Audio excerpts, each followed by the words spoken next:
What is up, Asymmetry? How y'all doing?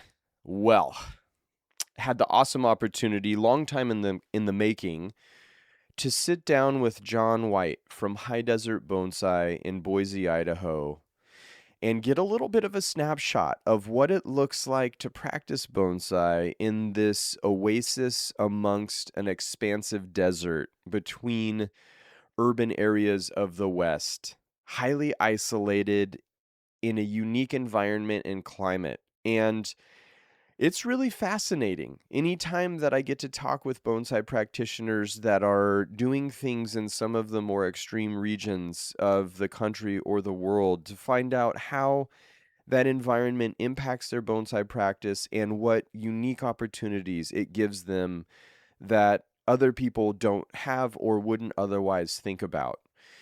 The bonsai community in Boise has always been kind of a grassroots beacon of optimism and really good, solid people practicing the art form for the sheer fact that they love it. And Jon is no exception. It was a lovely conversation. He's a Yamadori collector. He's a field grower. He's a landscaper. He's a nurseryman. He is a jack of all trades and really elevating his level to become a master of the native material of the Western United States. It was really a pleasure to sit down and talk. So without further ado, I'm going to turn it over.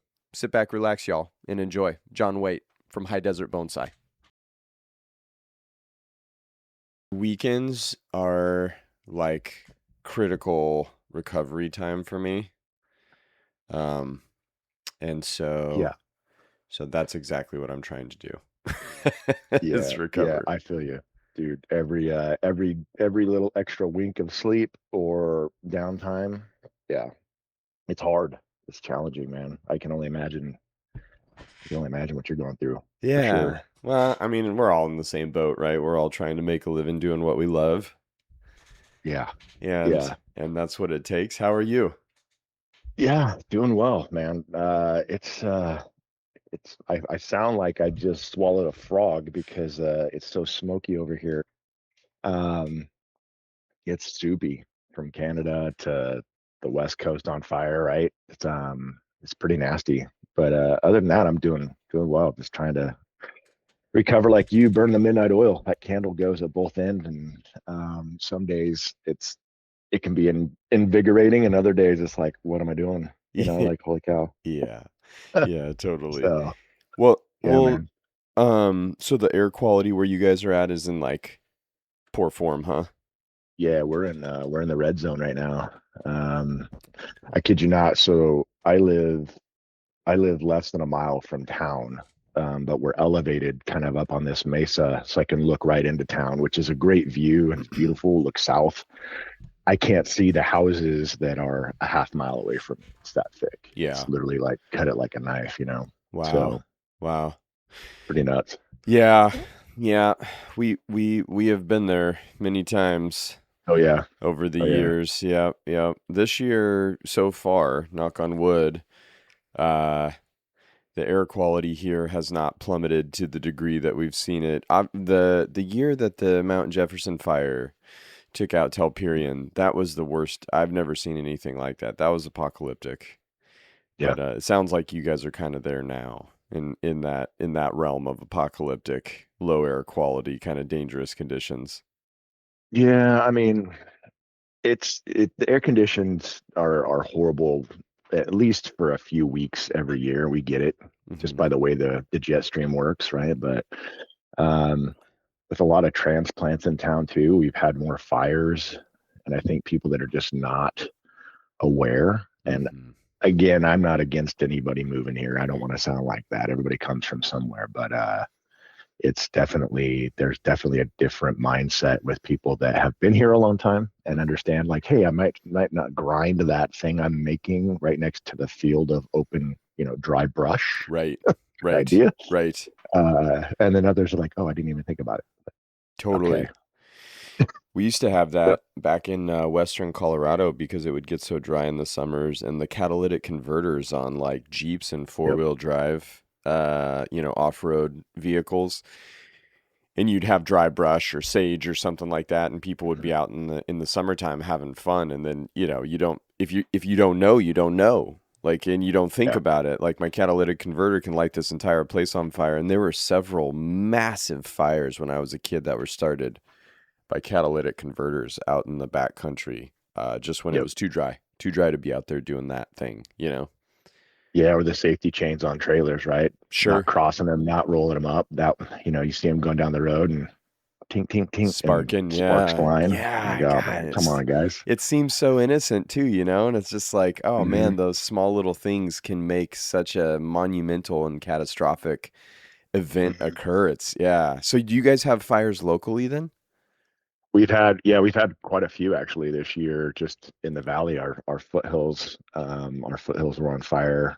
We have a couple forest range fires, and then between here and Baker, or just outside of Baker City, Uh-huh. was on fire. It might still be on fire. Wow. Some of it has been arson. You've got some folks in custody Wow. starting multiples. It's like, what is wrong with people?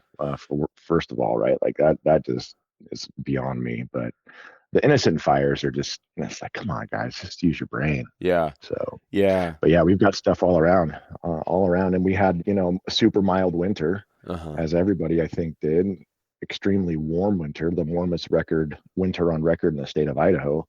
So that didn't help anything either. Right. Um, so Jeez. yeah, lots of dry thunderstorms. We've had two or three of those this year. So it's just like this perfect scenario of guess what? Firefighters, get ready, right? Uh-huh. Yeah, So my stepson is a wild um what do they call it?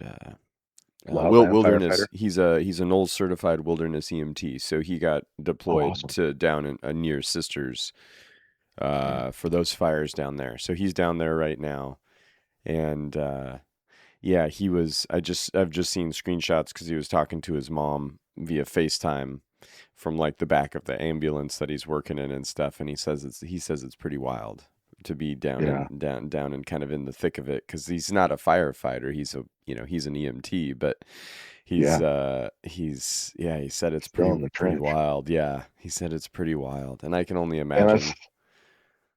that's some foundational core building stuff right there. Hmm. That's pretty awesome, right? I mean, that's first responder stuff. I mean, you got to have so much respect for those guys, no matter where they're at in that first responder grouping. Yeah, That's pretty awesome yeah. and super. I didn't know. I didn't know. I didn't even know what as ignorant as it sounds. Unfortunately, I didn't know what an EMT necessarily did. Yeah, Like it wasn't even a. It was a term I knew existed, and I knew that primarily I'm thinking like concerts, and he's worked like a lot of concerts and a lot of events as an EMT, but like it goes far and wide what they do, and then once he was getting his wilderness like fire EMT certification and stuff like that, and he's got his like high alpine rescue certification and things, nice. so it's like it's pretty cool. He's gone, and he goes Yeah, to school in Utah at the University of Utah, so he's out in the wilderness there a lot, doing a lot of stuff with his friends and whatnot. So it's pretty cool. I think place it's to been be. pretty empowering for him. Yeah, that's awesome. Yeah. That's so cool. Yeah, a little jealous. I wish I would have when I was younger got a little bit more spicy with some of that kind of stuff. I just was in a different mindset, right? Yeah. But shoulda, coulda, woulda, right? There's a reason the windshield's bigger than the rear view mirror. So Yeah. That's awesome. I've heard that before, but I've forgotten it. I'm glad you uh, reminded me of it. Yeah, looking forward is a bigger view than looking back. Yeah, that's yeah, good. for That's sure. good. Yeah, I don't Yeah, know. There were all of those like opportunities, growing up, that arose and all of the different paths that you could take. And for me, I was so singularly focused that I didn't even they were like road signs on the side of the highway that I was driving by. It's like, yeah, maybe yeah, I could stop there, but I've got this destination that's a long ways away and I better keep trucking. So yeah, the only few, I guess there were a few DJing definitely. I got off the highway for a little bit to test the life of a DJ, and that yeah, and then I realized I don't want to be an old man in nightclubs, spinning techno music without my hearing and just Yeah. just leading a generally dysfunctional life. So I then I don't got know, back man. on the highway. I mean, I'll say selfishly, I'm glad Ryan stayed on the highway because, I've been able to learn and glean a lot and appreciate it and then living vicariously through what you put out there. But I think the Ryan DJ could have been a pretty badass, monumental changing Sure, DJ, sure, change sure. agent. So you might have been like the Stan Lee looking dude at the concert, but you'd have probably had some pretty good props. Yeah, I So people be like, yo, you heard DJ Ryan Neal? yeah, I would have. I would have enjoyed seeing where that would have gone. Yeah, It really no became. time. Yeah, it was fun for a while, and it really became a thing of like resources in the end. It was like buying records and traveling and trying to um, like make my way in the DJ world, or am I gonna like continue? Because at that time I was writing letters to Mr. Kimura and trying to get to Japan at the same time, and Yeah, I felt like conflicted about it. And then it was just finally like I ran out of resources to do both, and the only the only asset I had were my records and my turntables, and so I sold those, and it was like back to bonsai at that point in time. And I remember I drove down to USC and sold this kid going to school down there my turntables, and I remember once I had like handed them to him, I felt this tremendous sense of relief, and I was just like, well, that was the right decision. It's like, yeah. yeah, the The general friction gone. energy, yeah, it was the right decision. But Yeah, agreed. how did you get into bonsai, John? Well, I was work stuff aside, I was working for a big tech company, Hewlett Packard here in Boise and um in IT, data center engineering, and I got into uh I got into traveling a lot and then working on big projects, and the ball or the needle moved very slowly down the field, right? It's like just long projects that you just felt like what am I doing every day? So that could be really frustrating when you're kind of a GSD dude. I kind of consider myself a get stuff done or a get shit done kind of guy, much like you, right? And so that long plan started to drive me crazy. I always played sports, and we had my wife and I have been married 25 years. We had kids when we were pretty young, which was great because we had a lot of energy and all that stuff. But at Hmm. some point, I knew I would need something else.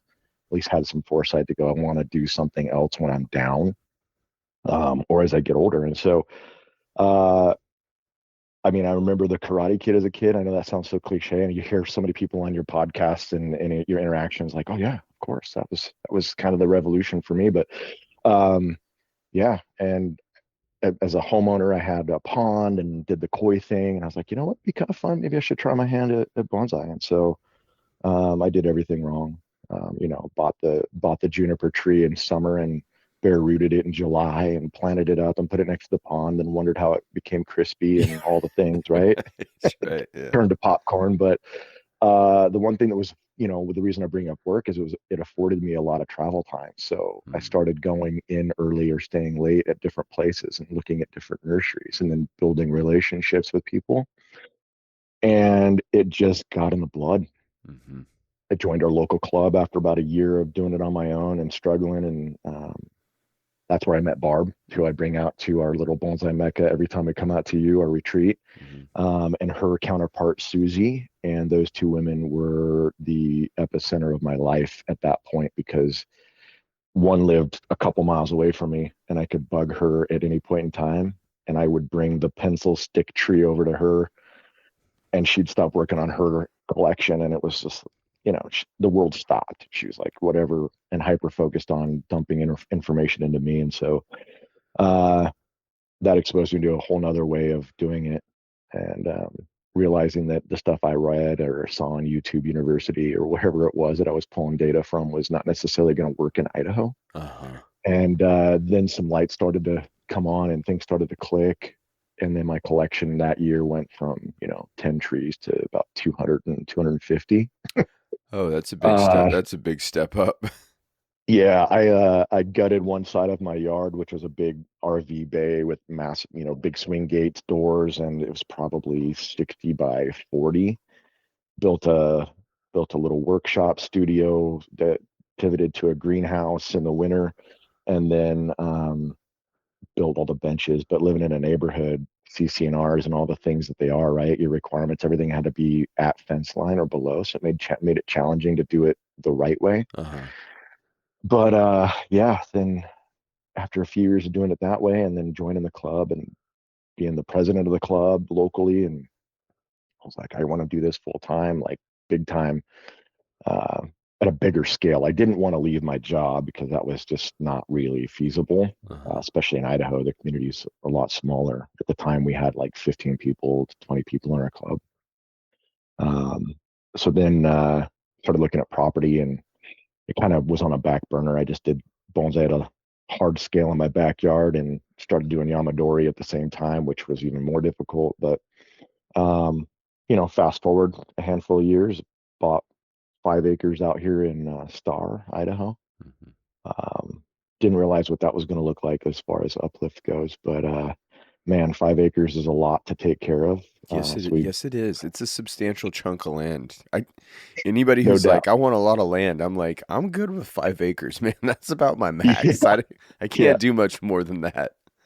Yeah, it's pretty wild. Like my grandparents live on the east side of the state, and they had quite a bit of acreage and cattle, and did the dairy farm thing, weed, and all sorts of different things. And my grandpa was constantly busy, and he loved it. And I remember going back and helping him. And I was the city slicker kid. I was the one cousin or grandkid, and that lived out of town and moved away with because my mom moved out here, and but it was in the blood. And so I remember watching him and thinking, man, this guy just built different, kind of in awe.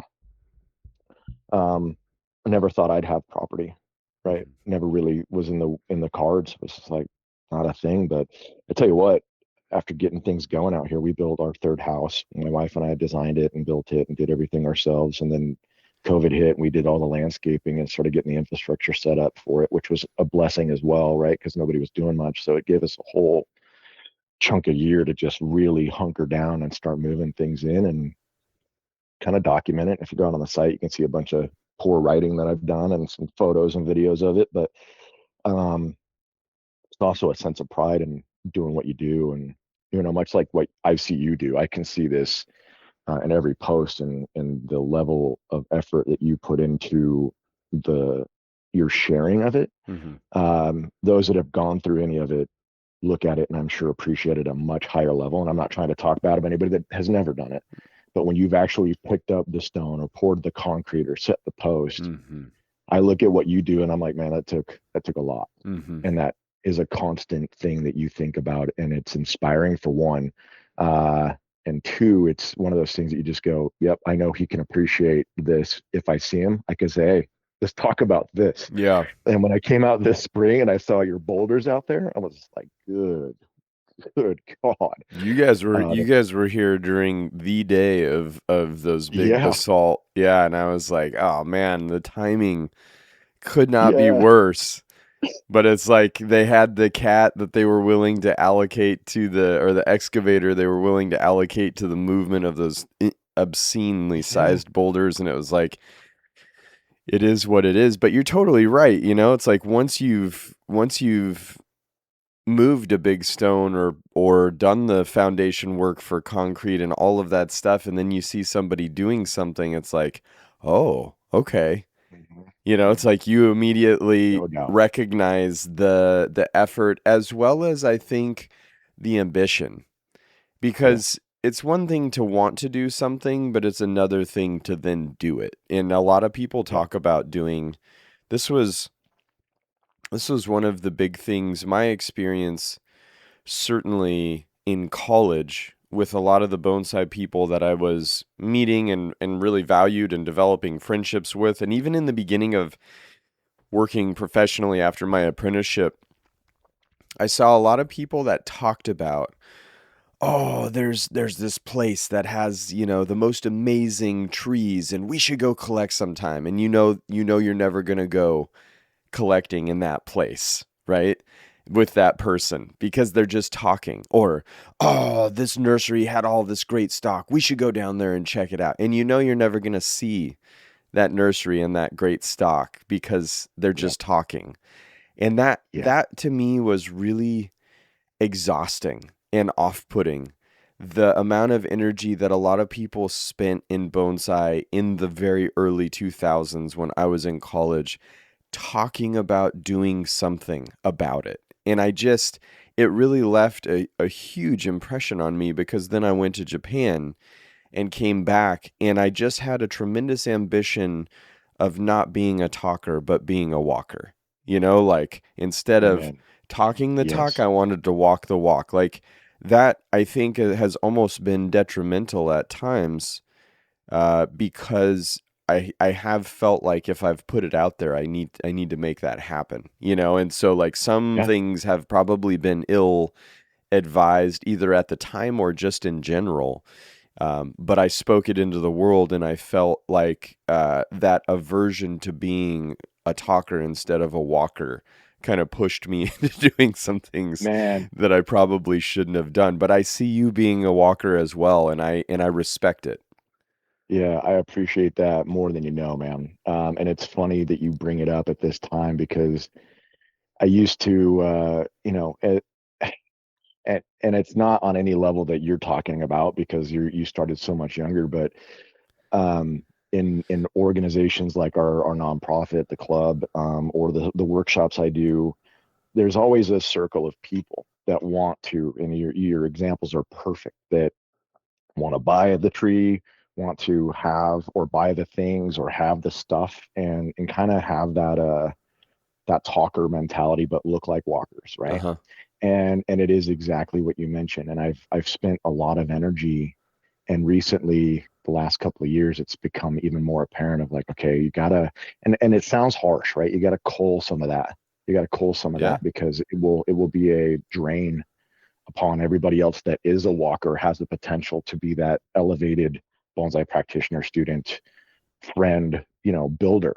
And um and it's interesting hearing you say that because I've had to step away from certain relationships or Yeah. back off, and it hurts people's feelings at times, but it's not a you're a bad person. It's just I need Not to at hyper all. focus. Yeah. And I'll tell you, right, in the last couple of years since I've been coming out there on the meccas and then doing workshops this year, uh, it's lit another fire or elevated my. There's an inner drive that I have just found another gear. Nice. So much so that I cleared another area of my property, got a workshop getting ready to go up. Not trying to, give anybody any insight here, but I'm trying to get a better setup, a better facility, a larger studio to do bigger work, Uh-huh. collect more, and help out the locals, but also step up for folks like you and anybody else that wants to get material. It's like I need a bigger facility, and Yeah. so it's yeah, it's inspiring. That's the best word I could use for it. It's also daunting. So Yeah, I'm like, okay, sure. here we Sure. go. I'm going to go cut into this side of the hill and do the things, but man, And and no time's better than all the present. and all that cutting into a hillside then turns into right. It's like it's a Yeah, great idea to move dirt until you got to retain it yeah, and figure it all out. Well, I think that's really cool. I mean, how did the Yamadori start for you? Because as yeah. as far as as far as Western juniper in the United States collected material, I mean, High Desert Bonsai is at the top of the game for that. And I know you collect a lot of other stuff, but my experience of your material is obviously the Westerns that I've seen you collect and the Westerns that we have here that you have collected. And we have, now we have Westerns that you collected. Because the first time I remember meeting you was 5 or 6 a.m. on the side of the highway as we were driving the covered wagon and Sounds meeting, shabby, doesn't it? yeah, meeting you near or around. No, I guess it wasn't all the way to Ogden, was it? It was like somewhere at some stop on a wide spot in the road Yeah, between Twin Falls and Ogden. And it was COVID and it was just like a Yeah. crazy time. And we picked up this Western juniper that we were taking all the way to New York from you, and that was like my first kind of like, oh, here's Jon White. And you were just like, you were super psyched and energetic, and I was like, okay, this guy's got some. And you were jacked as all get out, and I was like, okay, this guy Oh, is geez. physically capable. He's got the psych and has pretty legit material here. It'll be interesting to see where this guy goes over the course of time. I remember driving away thinking, okay, all right, cool. Man. Young, powerful, enthusiastic talent. It's going to be exciting to see where his career goes. But like, when did the Yamadori start, and where does that fit into High Desert Bonsai? And yeah, tell me about that. Yeah, yeah. Well, man, that's one hell of an intro, and thank you. I appreciate the compliments. Wow, I have to slip you a 50, man. Beers on me next time we're out there. I appreciate I'll that. take you up on it. Yeah. Yeah, no doubt. Yeah, that was the first time, man. I got to tell you, and I was starstruck, man. You and Ira were driving through, and I was like, I remember loading that tree up, and the trees, there were a couple of them. They were going to New York. Yeah, to the same guy. I gave him, I shipped him out a couple of trees, but it was in one big box, right? I put them in one big crate because you were great. You told me the footprint. You're like, here's your space, and so I made that crate exactly to dimensions. And I remember when you guys pulled up, there was the spot, and it was like, okay, that's going to fit perfect. It was beautiful. It was very fortuitous, and yeah, it was a truck stop on the side of the road at, yeah, like 4 in the morning or Like, something. it's so early. It's so gnarly. It was. I was like, okay, this is gonna happen. And I remember my wife was like, wait, you're gonna go meet Ryan? I'm like, yeah, yeah. So she was just as jacked as I was, right? And so we vibrated a different level, I think, than a lot of people, and that's a good thing. I think most of the time could be a little scary for some of our friends, but Sure. I digress. But yeah, I got into collecting because we have some really great nurseries, and that's fantastic and all, but we also we're in the heart of the West, right? And we're in the middle of the Rockies. We've got the deserts, we've got the high altitude Rockies where you get all sorts of different, trees and makeup and exposure. I mean, the ecosystems are so diverse. You could be in 3 hours in one direction, completely, desert, crazy, gnarly terrain, and in 2 or 3 hours in another direction, polar opposite. And I started collecting because a couple club members were like, "Hey, here, I got this Yamadori," and it was like, "Okay, we can do that." And then I met Ben Long, Mm-hmm. right? Mm-hmm. And Ben Long, who doesn't do much collecting, if any, and if he's listening, he'll correct me, but super kind soul. And I think you've got a couple of Ben Long trees through Yeah. the past, right? And he hooked up some stuff for Boone and others in the back in the day. But he's a very artsy, humble, quiet, soft-spoken man. And so I think at first I may have startled him a little bit, just being very direct and forward and wide-eyed. And but I got him over time with Barb to take me out collecting, and we started with small stuff like hawthorn and Siberian elms and these things that are pretty high recovery rate, and then it graduated into you know, to all the different conifer species. And but the westerns were the ones that struck me the most. There's a beauty in the western juniper that I'm just drawn to. I couldn't Mm-hmm. tell you other than I like working with them. They're pretty incredible if you get into the right spots. Um, and I just feel like I've got them. Like I understand them, Mm-hmm. right? And I'm drawn to that climate where they grow, so I can go spend hours in 100+ degrees out there just scouting and looking. And yeah, that's the mojo for it. But yeah, it was all because of Barb, Ben, Susie that got me out there, and then I started collecting, and we do raffles or different things, and um, yeah, then connecting with a couple of other professionals, I found that they were decent, and some people they're a taste for some people, and they're acquired taste for others, where they graft over them and do different things. I've seen them done really well, and I've seen them done kind of poorly, but I like them in their native foliage.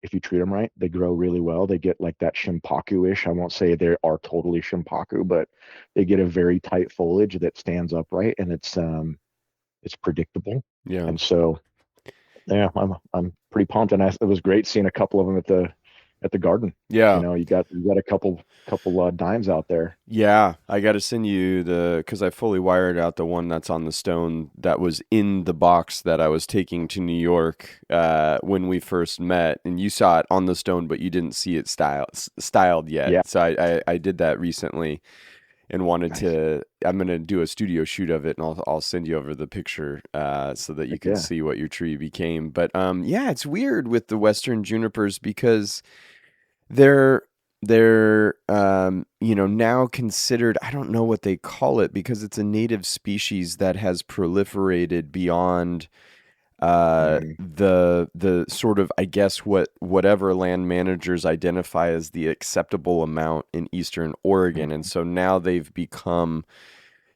not invasive because they're native, but overly consuming of land. So they're eradicating Western junipers in Eastern Oregon at as fast of a pace as they possibly can.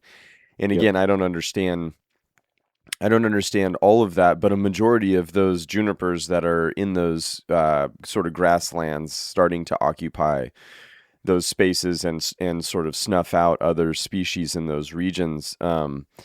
Don't really have a whole lot of character or merit, but the things that you're finding have a very high desert aesthetic to the deadwood. They're sharp, they're prickly, they're serrated, they're potentially burned. Yeah. And then they have that against that white, they've got that incredible red, smooth vein when you Yeah. clean That it. live vein. Yeah, and then Sexy. that blue foliage, and it's the brother of the Sierra juniper. They're closely related, but it is the aesthetic of a Western is completely different than a Sierra juniper. Like there's Mm, no cross. Like when you look at their characteristic and the elements that created that deadwood, there's no crossing there's no mistaking the elements yeah. that built that ruggedness in a Western versus a Sierra juniper. And the foliage has that iconic, that pitch specking, Oh yeah. like a bristlecone pine Yep. has that pitch specking on the Aristata variety of bristlecone pine. And everybody's always like, "Oh, it's covered in scale insects." And it's like, "No, that's a regular patterned sort of white Yep. spot." But when that gets warm, the foliage will literally stick to your fingers and not come off. I mean, like Yeah. their character, when I see stuff like that and people graft them over, it's like, well, you've just lost all of the terroir of the Yeah. land that tree came from when you eliminate that that native foliage that's conducting all of that memory from the mineral content of the land. And I know terroir applies to wine, but like when I used to teach juniper specific courses, we would walk through the garden and you got Utah's, California's, Rocky Mountains, Western Sierras. We had ash juniper, we had Eastern red cedar. I mean, we had everything, and you could smell each of those foliage, and they all had their own unique scent. Yep. And then you would, take a domesticated Shimpaku or Kishu and smell it, and it just smelled green. It smelled like chlorophyll, Daryl. and Yeah. it's like that sort of experience that I tried to give students to try and help them understand that grafting is a tool that we can use, and absolutely Shimpaku and these domesticated varieties are conducive to high level bonsai. Otherwise, Japan wouldn't have been using them the entire time. And there are certainly foliar types, especially in the Rocky Mountain, variety, or male California junipers or male Utah junipers that are always going to be coarse and problematic that I definitely support grafting over. But it's like when you get a good native foliage to remove that from the tree is such a loss of like identity for that tree. And most people are like, I don't really care. I just want like a good bonsai, and I can appreciate that and respect that. Sure. But Yeah. but there's also just the homogeny of if everything that was representative of a landmass and all of the intricacies of that landmass gets grafted over into a domestic form of a foreign sort of approach to, and that approach being foreign, saying, okay, the way they do it in Japan is definitely a way we can do it here. And there's a lot of merit to that, but there's also a lot of merit to forging our own path and finding our own way. And I've never seen a Western juniper that can't ramify, that isn't upright, and that can't become incredibly tight and compact with its Yeah. own foliage. Like I don't see a bad foliage type on a Western juniper. I see that on Rocky Mountain junipers sometimes. I see Yeah. that on Cali's. I see that on Utah's. Uh, I see that even on Sierras where there's some phenotypical differentiation. I've never seen it on a Western. Maybe you have because you have a lot more exposure. Yeah, I see it. It's not as prevalent. And I've been out there to collect Rockies and Westerns and Sierras, Utahs as well. I haven't had the pleasure of collecting ash, but you do see it. Most of the time, those trees are either in a younger state or they're on their way out, Mm-hmm. where they're just not growing well, right? And so I've collected some with really crummy foliage on the hill that were cool looking, but you could tell they were struggling. And Uh-huh. then you get them into a healthy environment with the right makeup and good fertilizer and all the things, and they tend to do better. They don't always come out great. I think Uh-huh. it's kind of, the genetic makeup of any tree, but by and large, I think you're right. I do see more Westerns with a positive foliage experience than I would ever think of. The percentage is probably 10% Yeah. of poor foliage, right? Yeah. Um, and the other beautiful thing about them is that if they can recover in Idaho, like most trees, if they can recover in Idaho, they're going to go pretty much anywhere in the country and be fine, Yeah. except for the true deep south, right? Although I've got a couple buddies that have been limping them along down near Florida, and got another buddy that's in Atlanta, and his seem to do just fine. They get cold enough down there. So if anybody's looking at those, right, that's there may be a line drawn in the sand of where they won't do well, but by and large, they are really resilient. They're predictable as well, Mm-hmm. right? That's the thing. And like you had mentioned, the deadwood and live vein play on those is just as prominent and prolific as any other tree I've seen. And I think that's part of the play that I love, that blue green hue. And depending on the time of year that changes, that color shift happens. But the green to the red to the white or brownish red is striking, I Yeah. think. Yeah. So I think it's one of the great, because in Japan, during my entire apprenticeship, the junipers that come from Hokkaido and the northern portion of Honshu, the main island, had a very blue tint to their foliage, and that was not something that the general bonsai economy in Japan aesthetically preferred. They didn't like it. And ah, even Toru no Mai, Mr. Kimura's very famous juniper, is yeah, on its that's a Hokkaido juniper that is on its native foliage. It was never grafted over. And people always talk about, uh, because I've put it out there, that tree's never been repotted since he put that into that container 30 whatever, 35, 38 years, maybe even 40 years ago. I don't know. It's never been repotted. He did the significant root coiling technique that is in Kimura the Magician, the book on Toru no Mai. And I don't know if, as apprentices, like with my senpai and kohai, we would talk sometimes about like, when do you think it'll be repotted, and yeah, why has it not been repotted to date? And I think, for me, my opinion of that is he didn't want to crack into the root coiled situation of that, because it might be kind of a nightmare to can imagine. open up that can of worms. But also, the big one was, it's gotten so tight because of its longevity in a container, as a foliar variety of Hokkaido Shimpaku juniper that typically is a little bit coarser, that he might not want to blow out the scale of the foliage again and then go through the prolonged effort of reducing that foliage. And I think you're always thinking about stuff like that, of how you manage the vigor or character of these species. And I do think, when we look at native species to the United States, they do tend to have more coarseness, to be larger scaled in proportion, whether it's needles, leaves, or internode length. Their trunks tend to be very powerful and very, very rugged. character, you know?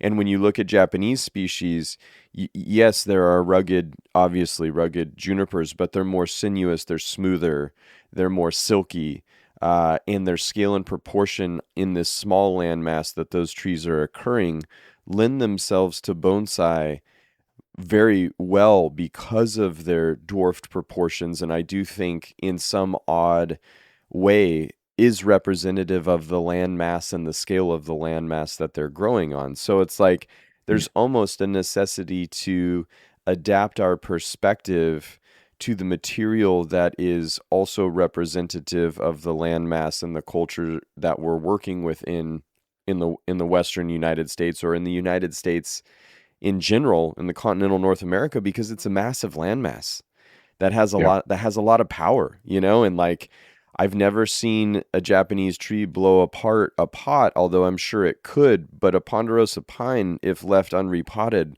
will crush any ceramic that you put it in. It just has that kind Yeah. of zero fucks Power. given, like I'm in charge here, you know. And it's like I respect and love that character of our material so much because I identify with it. If you're out in the wilderness in North America, in any of the great landmarks that we have, you do recognize like your place and the humility and humbleness that you need to have as a soft-bodied organism in this very intense and extreme Well, environment that you're in. And I just feel like for all of the things that bonsai is supposed to communicate, to take that out of a tree and try to make it something that is a repeatable duplicate of domestication is really, it really doesn't speak to me as the approach that I want to be taking, despite the carrot that's dangled out there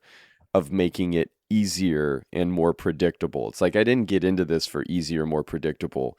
Bonsai, neither of those two things were on the memo of this is what bonsai is, you know? I missed that chapter too. I missed that Yes. chapter too clearly because and what you just said resonates with me because my trees are all huge. And after coming to Mirai, I'm like, okay, cool. I'm not in this club solo. Like I knew that, but Yeah, when right. you see it, you're like, oh yeah.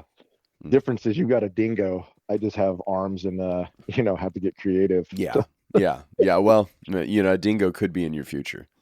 Yeah, it's definitely in the future. Yeah, it's on the horizon for sure. Gotta be. There's no way I can do it at the scale I want to anymore, and I shouldn't be, right? It's like just because you can doesn't mean you should, right? That's one Well, thing my dad always said. for longevity, for your longevity's sake, right? Because one blown out Yeah, back or blown out shoulder is going to change the trajectory for you. That was the thing that led me to the dingo. You know, after the third year of setting the whole garden down by myself or with the help of Randy, and we were both damn near crippled, you know, in the wintertime, it was like, okay, I got a few of these, but if I keep doing this, I'm yeah, not going to have much of a trajectory in bonsai. I better start the self preservation now. But I was going to yeah. ask you, what else do you collect? And before that, actually, let me step back and just say, I find Boise to be such an interesting bonsai culture Yep. because you guys are effectively in a very broad swath of land far removed from any major city or urban area, but Boise itself has become quite a city and urban area. Mhm. But you are, as you said, right in the middle of maybe the most like you're like in the middle of this of the wheel with all of these spokes that go to all of these different landscapes that are within striking distance to you. And somehow, with the right amount of care and consideration, you're able to cultivate a radical number of species in what is otherwise a very harsh and rugged environment in Boise.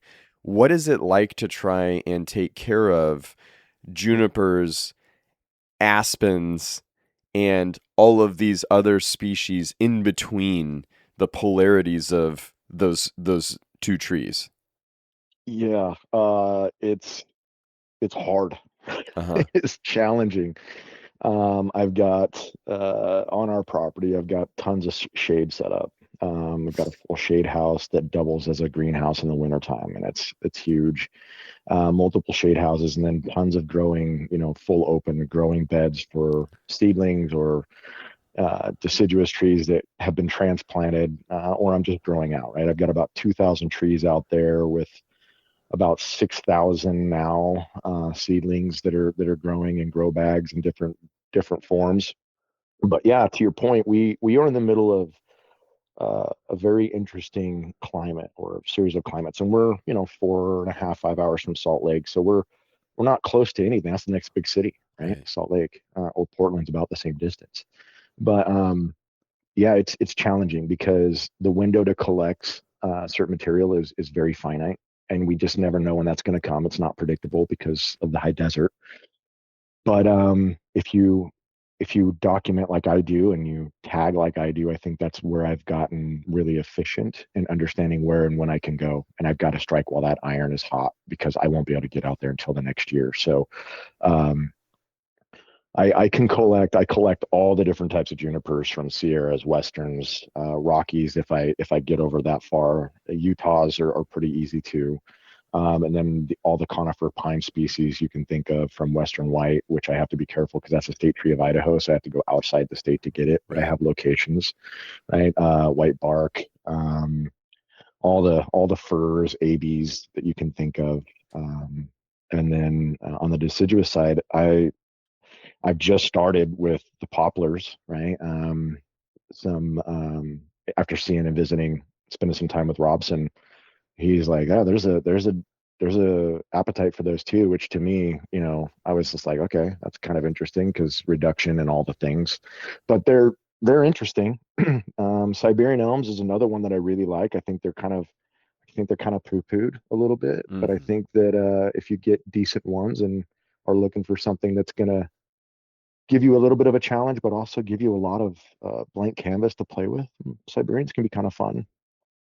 We had chatted about Russian olives even, right? But the response to those and the predictability of those is still, the jury's out. I'm Hmm. not 100% sold. I'd like to try and play with them a little bit. I've got a few in the garden that I'm tinkering with, but Hawthorn's another one that I really, really like. And the aspen, to your point, after seeing the ones you had, I'm like, oh, let me get you a few of these and see what you think. Because I think there's some cool opportunity there as well. Yeah. Let's see what else. What am I forgetting? Umes. I mean, in our environment, we have a lot of old mining camps, a lot of old railroad camps, and in some of those environments, you'll find the old camp, patrons threw garbage vegetation out or had little gardens going, and some of that stuff has kind of run wild, which is interesting. And I've run into several of those out in the mountains, all over the place from here, and you'll run into apples and pears and these weird things that you just don't expect to see growing in these Cool. kind of pockets, which is fun. So yeah, I pulled some ume out of there, and then I talked to Randy about it when I was there this last time, and he's like, "Oh yeah, yeah, you see this kind of stuff happens. It's one of those Western stories." I'm sure he's seen and run into that Ah, too. that's wild. I didn't know that. That's wild. Yeah, it's pretty crazy, especially especially in some of the Oregon areas where the railroad's still really prolific, and Idaho and Oregon have very, very aligned stories on certain portions of the state. And so between mining, the gold rush, silver rush, and then getting the railroads in there, these little camps and towns that formed, you find all kinds of weird stuff in there. I Hmm. mean, I've taken my family in there before and come out with bottles and stuff and then go and look them up. And you're like, oh, that's an opium bottle. Like, oh, wow. All right. Okay. So, Okay. This is it's like, okay, yeah, this is kind of wild, but it's a cool story.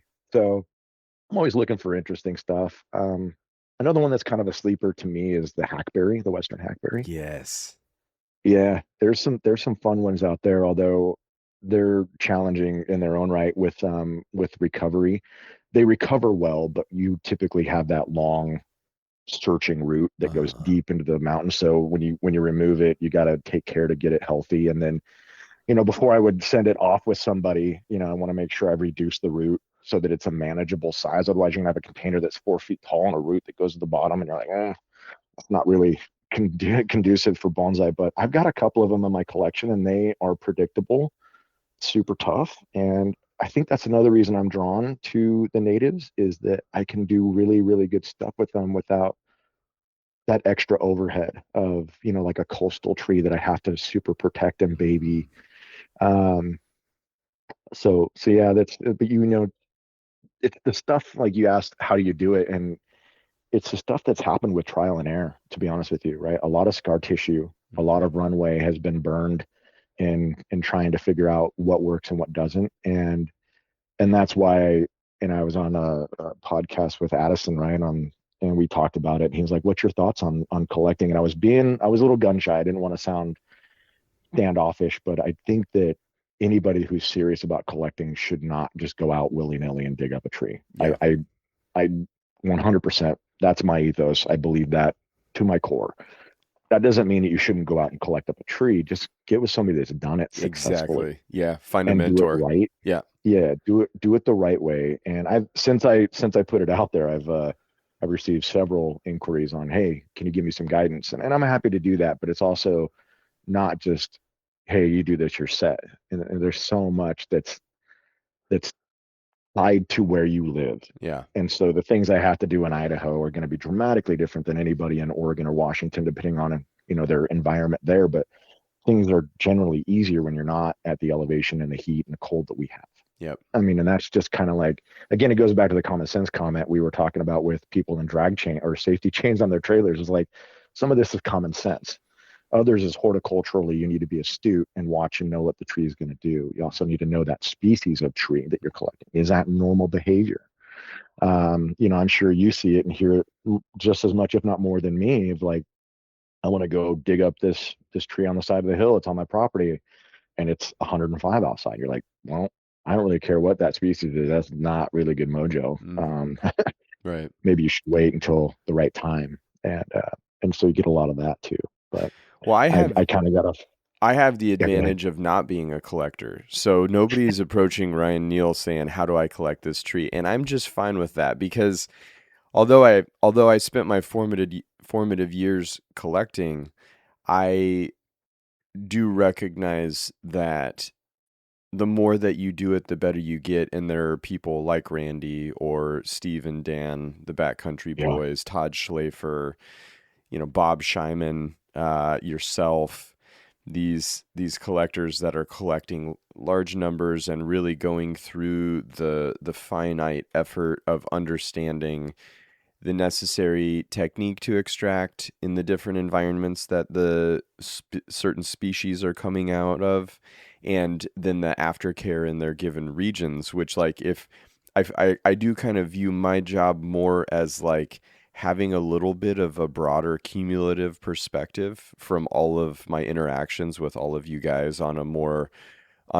like nitty gritty sort of bonsai talk level where I can go deep with you guys and then give a little bit more of like a zoomed out kind of consistent broad brushstroke of collecting success or practices that have lent themselves to success over a large subject group. yeah, But like I think the big thing whenever I hear Randy saying, "Yeah, yeah, people can collect. It's one of the great freedoms of living in the Western United States." And um, I encourage people to do it responsibly and considerately, but to do it. I think Randy probably feels like if people tried to go out, find a good tree, try to extract that tree, try to care for that tree, that they probably would develop a significant respect for people that do that well, because the yeah, time, the energy, and the resources to go out into the wild, to find a good tree, to collect that tree, bring it home, box it up, take care of it, and not have it survive, which is the general experience if you're just starting to collect, right? Um, is a humbling experience that helps you understand that it's not like you just drive down the road, find a world class tree right off the side of the road, pluck it like a carrot, put it in the back of your vehicle, stuff it in some soil, and it starts to grow, and now you got a bonsai. It's like so far from that, oh and yeah, and yeah, and even if, let's just say, even if you drive down the road, see a fantastic tree on the side of the road, it's easily extracted and pops out of the ground. You go home and you box it. it's still not guaranteed to live. You still have 2 years of a lift of horticulture you've got to apply to that tree. And then you've got to have the expertise to handle a piece of Yamadori, which was really ultimately why I went to Japan, because I was collecting trees out of the wild, with the guidance of Harold Sasaki, who was my major mentor when I was 12. My dad and I would go out Yeah. into the woods every spring and every fall from when I was 12 years old until I went to college. And then I carried that on, without my dad as my sidekick once I got into college and collected and supported myself through college selling Yamadori when I was in my late teens and early 20s. And then I went to Japan, and so like the whole notion of like we have this resource of world-class material, but nobody really had the technique to work on it. That is why I went to study with Masahiko Kimura. That is the singular sole reason. Yeah. How do I work on this crazy Yamadori? I do often wonder if I hadn't been collecting, if I would have been as compelled to go to Japan, Interesting. because I just simply was aware of the potential and aware of the shortcoming of not having the technique, right? Like, Uh, how do you yeah. separate a live vein from dead wood? How do you bend a live vein? How do you, manipulate heavy structure on a pine like a ponderosa or a limber pine? I was thinking about this at 14 years old, just like, Yeah. what am I going to do with these trees? Like, I was out collecting my bonsai acumen 100 to 1. I had trees that Yeah. were world-class trees when I was 14 years old that, interestingly, I still have to this day, but I didn't know what to do with them until I had gone through the rigors of an apprenticeship in Japan, and then I could start thinking about how I'm going to style that tree, how I'm going to utilize that material, how I'm going to take advantage of that potential. And so, being in Japan, I think in the beginning, like, I had this notion that I was going to come back and collect my own trees, and then I was going to make those trees into bonsai, and then somehow, like, I was going to manifest the time to like do it all Yeah. Right. myself. And like after the first year of my apprenticeship, I was like, oh, this is not going to be possible, right? Like, I've got to if I want to be good at bonsai, I've got to commit to this endeavor of making trees, which means I've got to lean on other people. And Yeah. that was where in college I was seeing the Westerns that Ben Long was collecting and selling to Boone.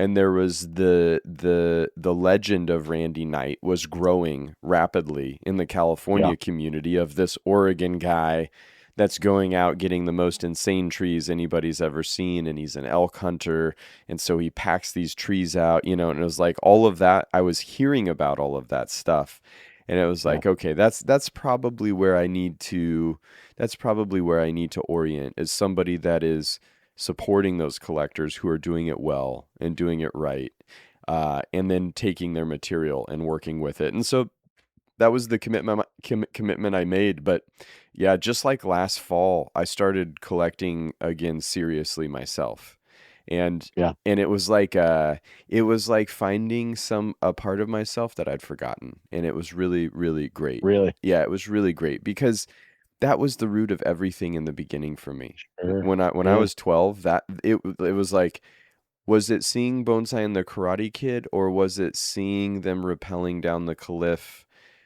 and collecting that tree off of the cliff? And I would say it was seeing them rappelling down the cliff and collecting the tree off of the cliff that hooked me more than Yeah. like Mr. Miyagi's garden. And there was another thing that really hooked me in the Karate Kid, which was, there was a bald and burlapped nursery stock tree that he had on his workbench, and Daniel's son left and came back, and that tree was styled and in a bonsai pot. And I was like, Yeah. like, Well, whoa. And those two pieces of it, the Yamadori and the nursery stock transformation, like deeply embedded themselves like a tick in my psyche. And it's funny because still to this day, I will say I get just as much pleasure out of finding a diamond in the rough in a nursery and transforming it into a world-class bonsai as I do handling a piece of Yamadori. Like, I still find yeah. that to be maybe the most exhilarating part of bonsai. But the character in the Age of Yamadori is undeniable. Yeah, no doubt. I mean, it's funny you say that because yeah, I've been collecting what since 20 2010, maybe right in there. And you know, you I put a lot of miles on my pickups, on my razor, and a lot of trail miles, GPS tagging, all the things.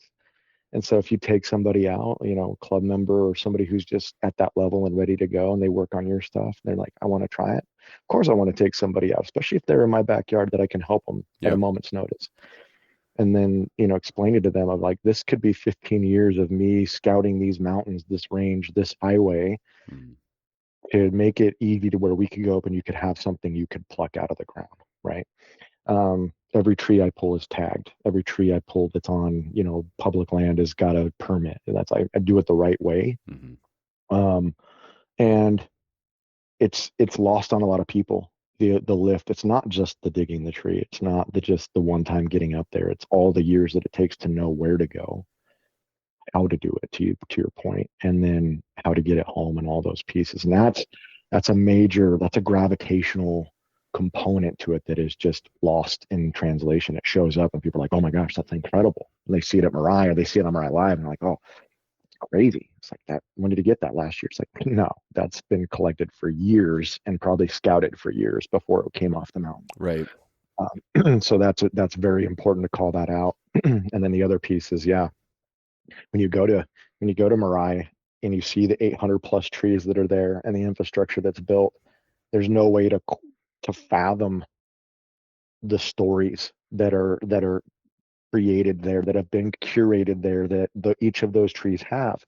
And if you knew you were in you know, Colorado or Wyoming where these ponderosas come from that are ancient on your bench, there were thousands of others around it that Mhm. gave rise to or gave you insight into how these things grow. And that's something that you can't glean from a book. And you really can't glean from just looking at one tree on a bench or picking it up off of a website. You become a better bonsai practitioner by being out in that environment and looking at all the other influences around it, whether they were weather or whether it was just the raw conditions, the geology it was growing in. I mean, there are so many things that factor into these cool trees, and 99% of them will never come home. Mhm. It just can't bring them home. And so it's for, you know, as a collector to a collector, and then, you know, talking to Randy or talking to Dan and others that collect, right? That you all come away with that shared, like a camaraderie there. There's like oh, I've been there, you've seen this, you see that you got a photo on your phone, which will never do it justice, but you could show that to somebody or talk them through it and they go, yeah, I've seen that. And I know exactly what you mean. And it's humbling and awe-inspiring. And I think if you can take people out, if I could give anybody that experience, I would love to do it because I think it would reset people to Mhm. appreciate when you have that containerized tree showing that environment, the magnitude of what's out there. Right. Um, and I think it makes people, I know in my experience, when I take people out there, it makes them a better practitioner most of the time. There's always going to be somebody that just wants something quick and easy. Great, I get it. But for most people, I think they go out there and they come away humbled and ready to go, okay, I see why we're taking our time with that material, or why that's so important. So um, it's a tough thing, I think, with the Western culture too, not to put it on just Americans. I think Western culture is so instantaneous, right? We want it done yesterday, Mhm. so quick, and bonsai is anything but that. And collecting is even on another scale, right? And Mhm. it's, trust me, I'd love to take some trees I've got down there recovering that are going to be dimes and just rock and roll with them and be ready to go. But I know over time it's just not the right move, right? Got to Yeah. give them some grace. So yeah, it's funny to hear you say that. It's refreshing to hear you say that and come away with it. So I'd like to just drive that one home as well. You Yeah. know. Yeah. Yeah, I've always wanted to come out. I've always wanted to come out to Boise. As long as the Boise Club has been coming to Mirai, Barb has continued to extend the invitation to come see some of, I guess you Yeah. guys have some close proximity to some really ancient limber pines in the mountains and some things like that. And frankly, I've never had any experiences in the mountains of Idaho or I've been in the Wallowas minimally in Eastern Mm. Oregon. Um, and there's a whole, and as Jonas has been going to school in Utah, he's been sending pictures of the mountains outside of Salt Lake and Connor Yeah. Jensen is a longtime student of Michael Hagedorn that I've, had interactions with. His one of his tree won third place in the Artisans Cup, and Connor's a great dude. And he was always talking about the really insane material that was in the mountains around Salt Lake. And I just have no, like the West is so vast. It's incredibly expansive, and there's so many little nooks and crannies and uncharted sort of areas of the West that offer tremendous inspiration. I remember the news story of the oldest limber pine being in the mountains, I believe in the Wallowas in eastern Oregon, and it's like the oldest known Mm. limber pine in North America. And these brothers went on this pilgrimage to go find this tree, which apparently is a big commitment to get to this specific tree. But I was just like thinking, wow, the oldest limber pine isn't in the Rockies or the Sierras, like these two major mountain ranges. It's in an obscure range that exists Yeah. somewhere in eastern Oregon, and it just kind of opened my mind to the fact that there's so much out there in the West. We call it the West, which effectively is the Rocky Mountains, and west of the Rocky Mountains quantifies the West. There are so many mountain ranges out there with so many interesting ancient trees and so many different microenvironments that create different aesthetics and stunted, tiny, contorted trees that it's like, whew, that's a lifetime just to experience the mountain ranges of, let's say, Oregon, Washington, Idaho, Montana, Yeah. Nevada, Utah. California is its own thing entirely. Arizona, New Mexico, Colorado, South Dakota. It's like, man, Yeah. one person can't do it, but there's incredible conditions in each of those places that Absolutely. facilitates the existence of tiny trees, stunted tiny trees that are old, Yep. and so it's like, well, I guess we'd better just start chipping away, at the data system. For me, going into the wild is more about accumulating visual imagery and experiences in my internal system that hopefully will come out and manifest when a piece of material connects to the environmental characteristics that specific place gave me. And if I don't go and I don't see it, then I don't have that idea for that tree that connects to that landmass. It's so you got to be out there. It's like is the big Yeah. reason to go look at the every bristlecone grove that exists with ancient tree, because there's like five major groves that have trees of excessive age. There's a lot of bristlecone pine that are not old trees, and so you can see a lot more. There's way more than five bristlecone pine groves across western United States, but there's five primary groves that have trees in the, let's say, 1500 year and above range. It's like, okay, well, I got to go see those Yeah. five groves. I got to know the difference. And they are very, very different. From the Yeah. White Mountains to Mount Charleston to Windy Ridge to Great Basin to Mount Evans, every single one of those is an entirely different aesthetic. I mean, radically different aesthetic.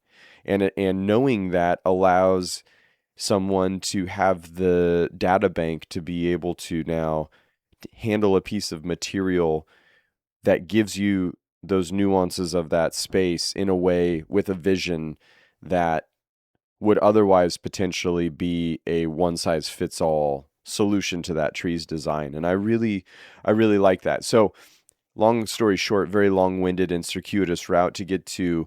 I tell Barb this every time that you guys come and visit.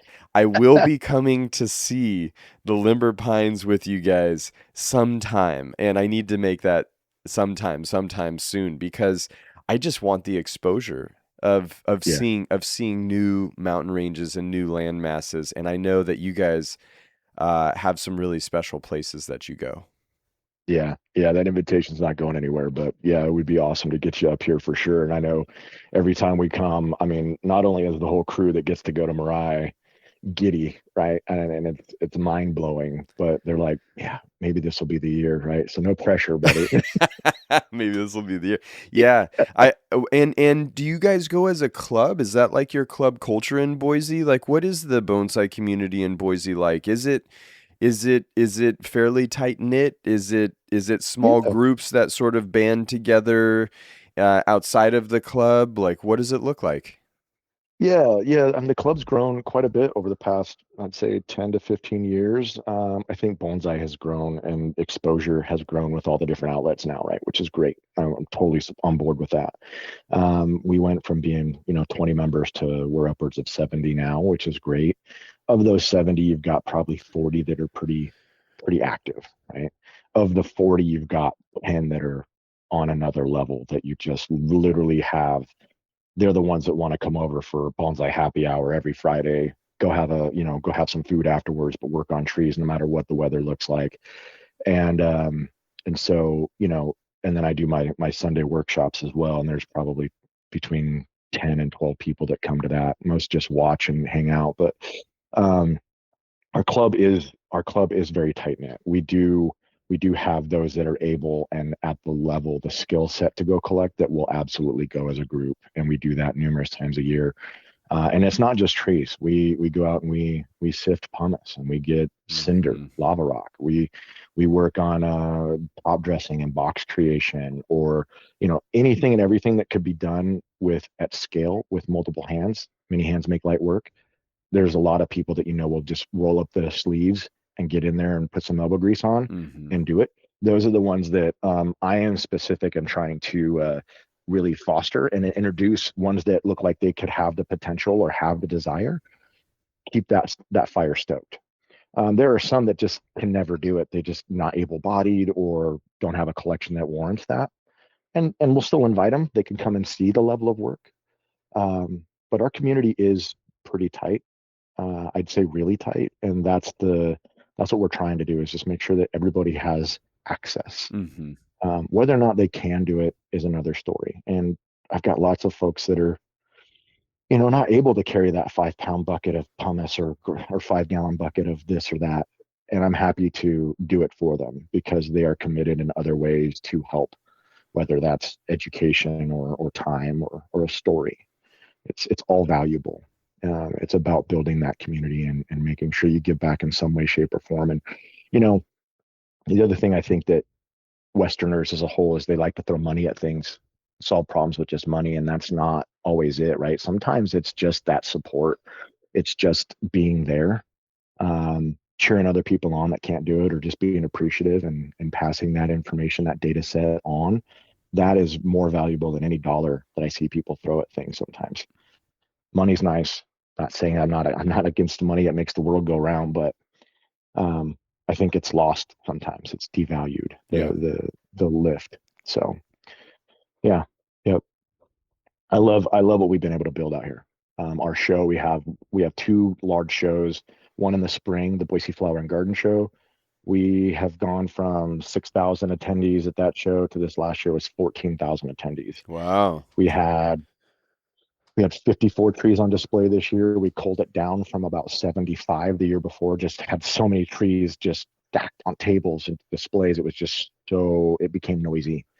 And even with 54-ish trees, it was still really noisy. But we're elevating the local show and the quality of the show, going for more quality versus quantity.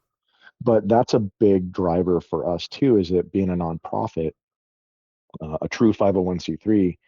We're trying to do everything we can to just get back to the community and get people excited to grow the membership and then grow the exposure, because more people means more capabilities of bringing in pottery or artists or the supplies that it goes with, and then getting people excited about, hey, let's travel to see places like Mirai or the PBE or whatever it looks like. And Hmm. showing up in force, I think, matters too, right? I think it matters to rep your Boise Bonsai shirt Hmm. at an event and make these relationships that are hopefully lifelong. I I I, I fully believe that, and it's a long road for me, right? But I fully believe if I got some guys or gals in their 20s that are thinking about this and jumping in, they've got a lot of runway to help take on the lift of the club going forward. I don't want to see a 40-year-old club peter out when I get too old to be the leader, Hmm. or others my age get too old to be the leader of the club. I want to see somebody else pick up the mantle and feel equipped to ping a Ryan or ping a Andrew Robson or anybody else for that matter, Hmm. and do the classes, go to Mirai, go to Jonas, national shows because you come away so much more in tune. And it's like osmosis, in my opinion. It becomes something that is part of your culture, and it becomes part of what people expect to see, and that's inspiring too. And then somebody's going to have to take over these collections, right? You got some people Hmm. with amazing collections. Um, I can tell you, and I'm not going to speak for everybody, but I'm sure you've run across this, people who have been doing bonsai for a long time and they put 20, 30, 40 or more years into pieces of material. When they age out and they can't pick up that maple forest anymore, they don't want to necessarily sell it. They're just like, I want it to go to somebody who's going to take it on Hmm. and take care of it and keep it elevating. Hmm.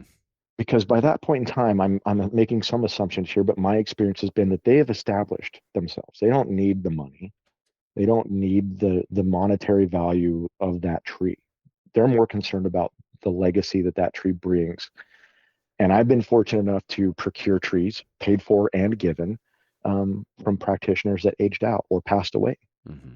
And then it becomes your duty to make sure that those things go on. And you need a club that can actually do that too, because you can have personal relationships, but a club gives you much more access to people that will gravitate to those things and be the next one to come on. And so that's another driver for me is the education, the exposure, and then the ability to pass on legacy material to the next generation or generations.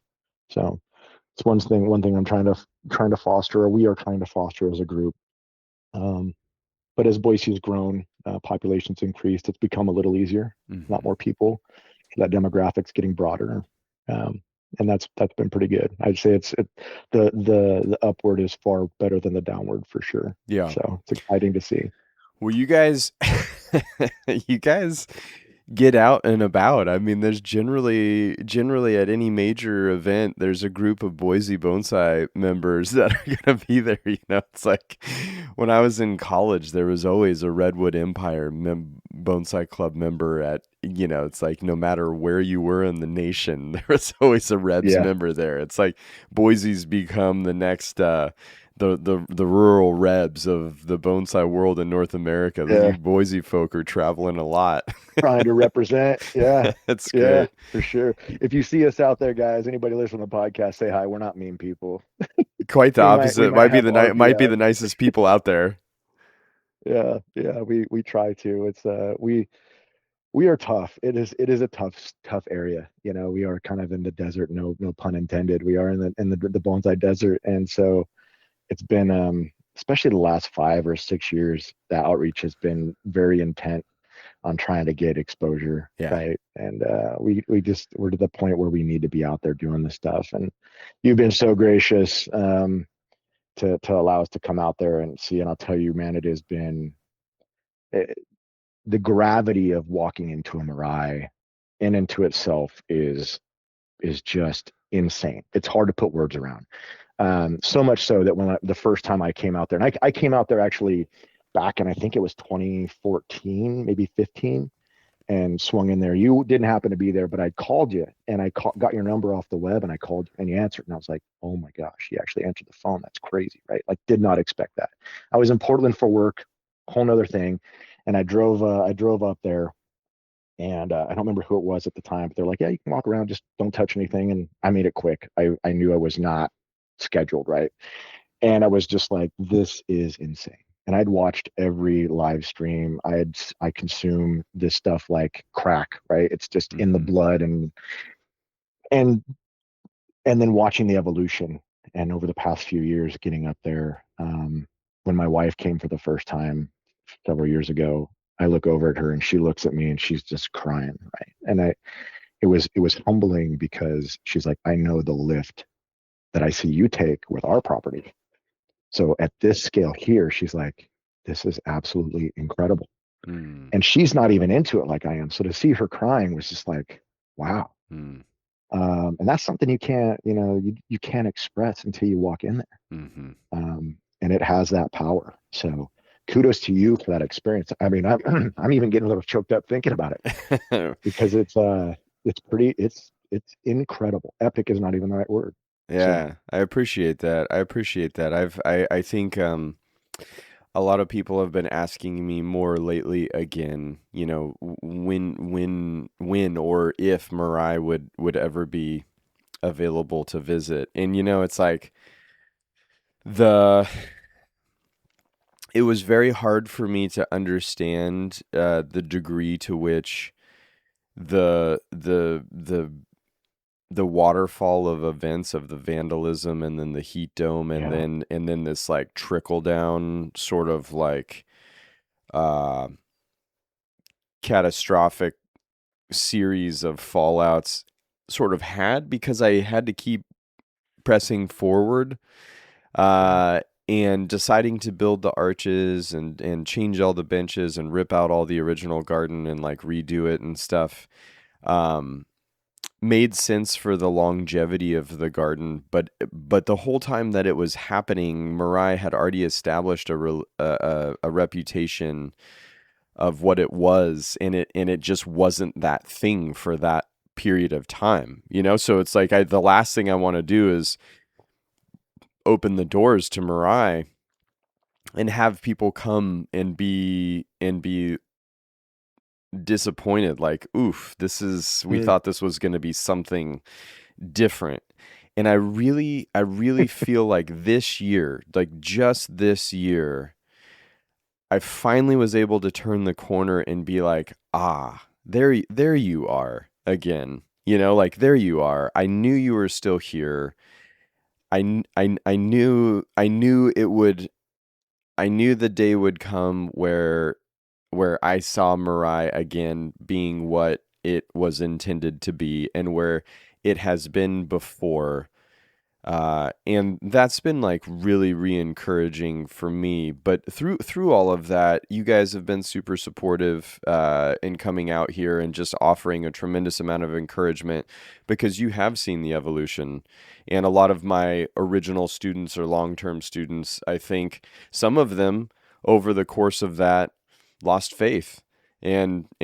and moved on, and it was like I really learned a lot about people through that whole process Wow. where, I think some people maybe didn't really know or really don't really know what it takes Hmm. to build a facility to pursue something at the highest level. So those people dropped off over the course of time in Mirai's sort of growing pains of reinventing itself. But seeing it this year, I was like, oh, this is now becoming a garden that will be ready for people soon. And that's really Yeah. exciting because That's rad. yeah, I didn't create this place. I did create this place for myself, but I didn't create it solely for myself. I created it as a place to share because it's really a gallery of every person's work, whether they're a ceramicist or a collector or a field grower or a bonsai practitioner themselves. It's a gallery of bonsai on a global level,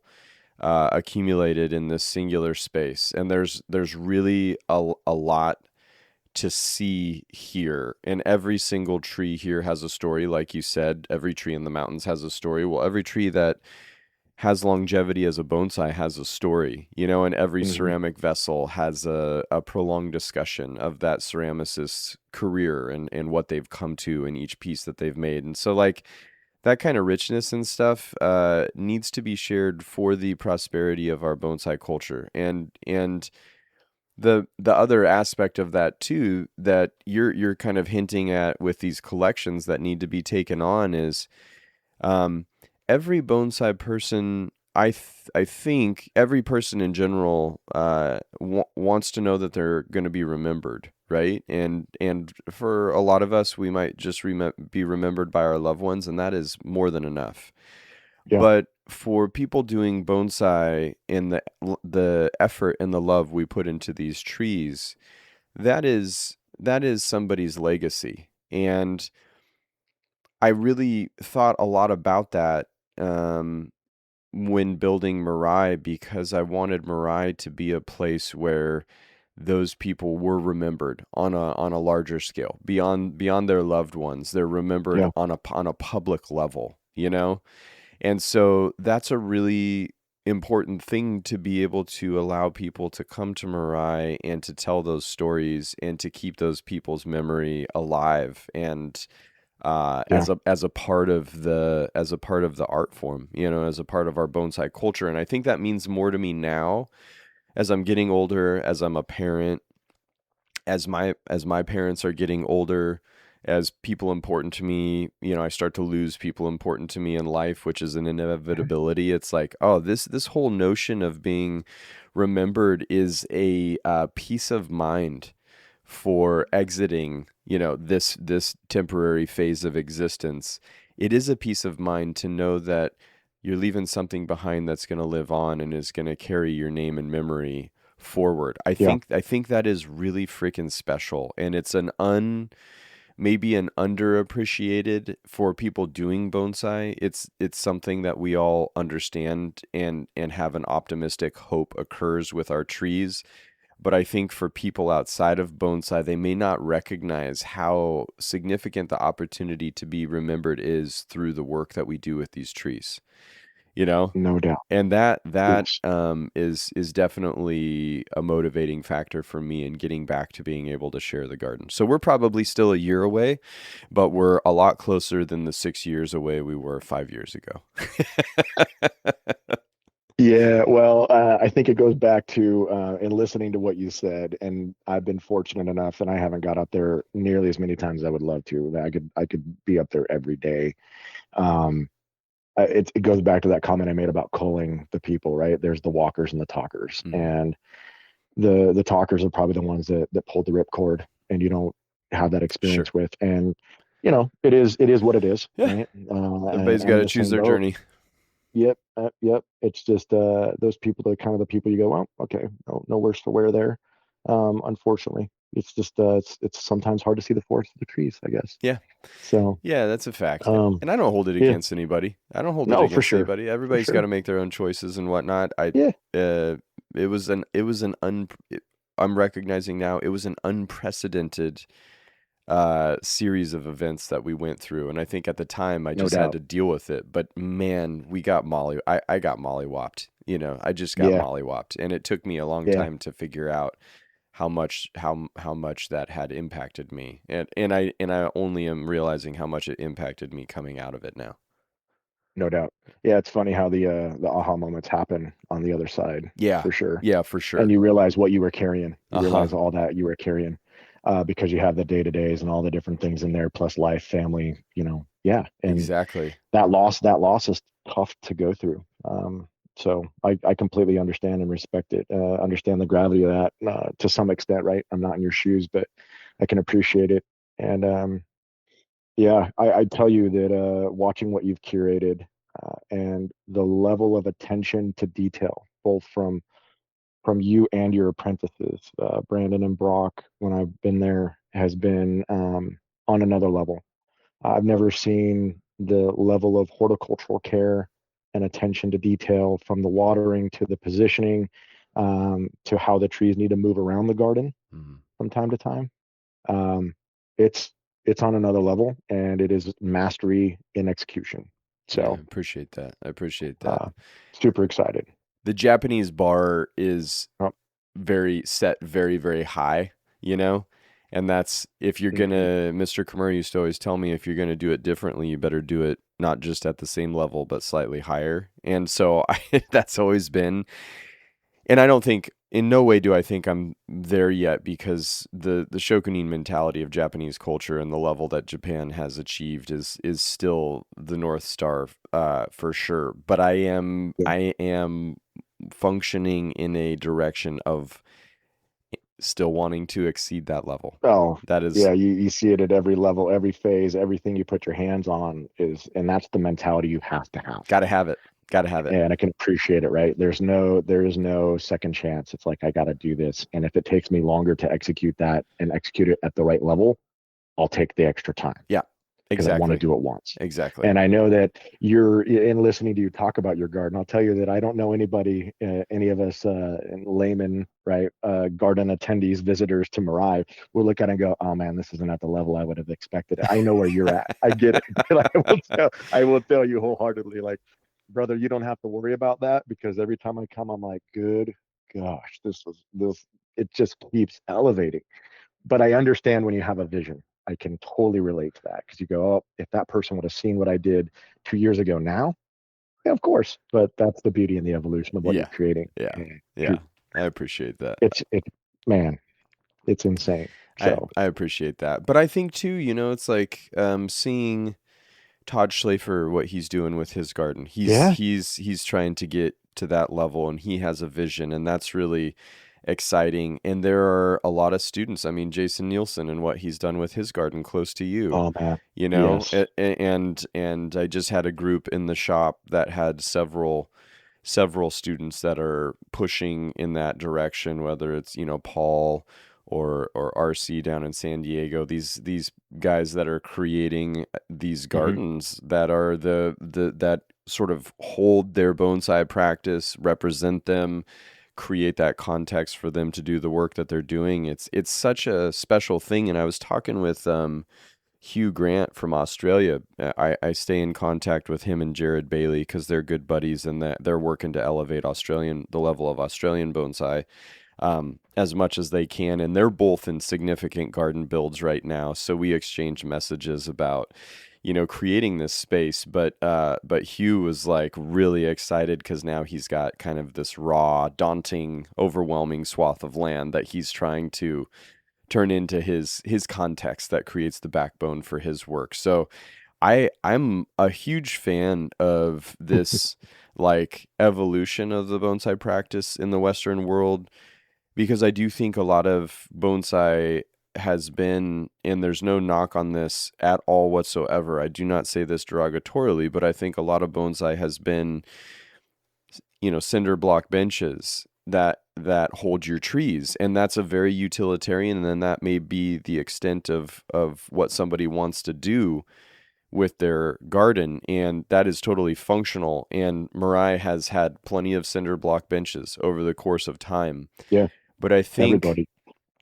I think like one of the really intoxicating aspects of Japan is going into a garden that is established in Omiya and seeing Fuyo in, or seeing Mansai in, and you recognize that there's something more to be had than Yeah. just the cinder block bench, right? You can have those cinder block benches, but you have these curated parts of these gardens, and you have these intentional spaces. You have the front of Mr. Kimura's garden. You have these beautiful entry trees and landscape around the garden that create an environment, beyond the aesthetic, they create a horticultural environment for the pursuit of bonsai. And that stuff is really, really, I think, important for the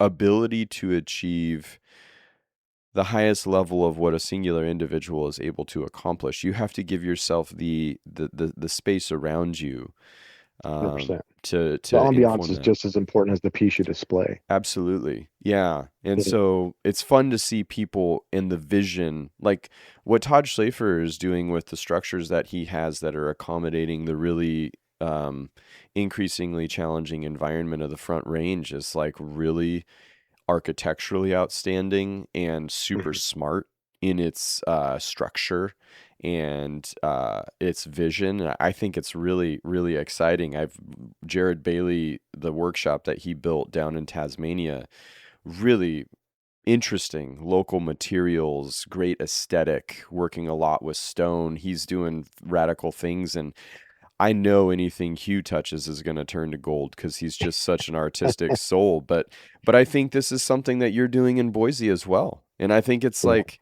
these are radical gestures that we're all making.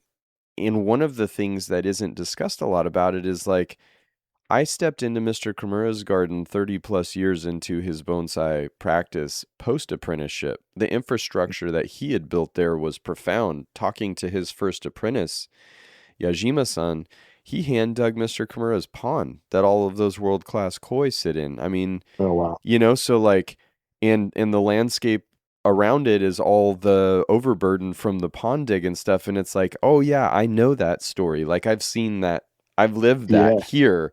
And so you recognize like, oh, this is there's like a camaraderie, like a shared experience of the garden build that is as much a unifier as the shared experience of tree making in the Yep. bonsai endeavor that I'm starting to see become a bridge of camaraderie and a bridge of respect, like you started out the podcast with, that I just think is really special. Like these are really fundamental, foundational things to have a bonsai culture that has longevity, Yeah. and it's beautiful, you know. Yeah, agreed. It's funny you bring that up because yeah, the reverence again, walk talk, right? But the reverence that people have to put the effort in to build a garden Hmm. and do it and especially if they're doing it themselves, right? Whether that's Absolutely. actually moving the stone and doing the stuff at the high level or contracting it out with a dedication to the vision that they see, it's all equally impressive just on different levels. And I think those people that you can look across the board and see that do that, that instantly adds a sense of well reverence, but also a sense of respect where you go, yeah, all right, I get it. Uh-huh. I tell you, you brought up Jason Nielsen, right? And I got a chance to do some workshops with him, and he's been instrumental in getting us connected in on some level too, which has been great. But going to his garden, I mean, that was awe-inspiring and Hmm. um, very has a very Mirai influenced feel to it, Sure. but with his own flavor. Yep. And I'm like, okay, he's doing this in the high desert too. Yeah, let's do this. And I know we're gonna bounce ideas off of each other, but yeah. And Brandon moving here from Yeah. Portland, Yeah, right? he was just here this past Brandon, week. Yep. Yep. yeah, Yep. Myron's a stud. I love. He's He's a great. great dude, and he's trying to figure out what the next step in his garden looks like too. But they're the they're the bonsai happy hour crew, right? That you want to have around you because you know that high tide thing, and yeah, it's just cool to have that camaraderie for sure. So That's so good. I It's haven't been so to good. Todd's new place yet. Yeah, I'm excited to get over there. I gotta hit him up and get out there. So He just keeps plugging going. away. A lot of positivity, my friend. I'm glad that you were able to get up early on a Sunday and podcast, because this is about the only time I've gotta actually like spiral Yeah, into watering the garden and then forum QA, and then I'm currently we're Taft and I are putting on quite a few miles every week, doing road work, just getting in shape nice. and staying in shape and trying Right to on. set that foundation for him at a young age of getting the shoes on and putting on some miles. So we've got big plans for this afternoon, but Nice. I appreciate you making the time My pleasure. in your busy life to sit down and wrap. And I'm really happy for you that the community has rallied around what you're doing and is Oh, thank you. supporting it. So I think Thank you. to the degree that you can, you really are sort of. Boise is kind of this bonsai oasis in otherwise a fairly expansive amount of the western United States where there's no bonsai presence. And High Desert Bonsai is doing a lot to foster and facilitate that community. So kudos to you, John. Keep up the great work, my friend. Thank you. Thank you, man. I appreciate that a ton, and I appreciate you extending the opportunity for us to get up there and see you and help influence that because that's a major piece, right? Yeah, You professionals are a major piece of that. So thank you. yeah. I appreciate the kind words as always. It's always a pleasure. More to come, my friend.